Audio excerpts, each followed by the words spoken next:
Қайырлы күн. Бүгін сіздермен қантсыз, глютенсіз ПП печенье пісіретін боламыз. Ал біз бисмилля деп бастаймыз.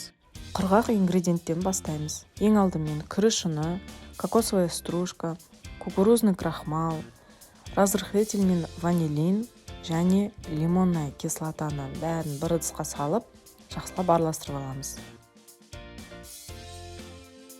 Осының үстіне қабығы мен сүйегінен тазартылған финики, 60 грамм яблочный пюре және 60 грамм сары май қосып араластырамыз.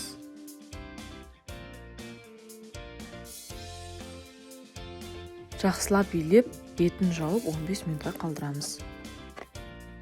15 минут өткен соң қамырмен жұмыс істей бастаймыз. Менде қамыр 400 грамм болып шықты. Оларды 20 граммға бөліп, 20 штук печенье шығардым. Домалақтап бөліп, оларды алақанмен басып, осындай формаға келтірдім. Қызып тұрған пешке 180 градусқа 20, максимум 25 минут пісіреміз.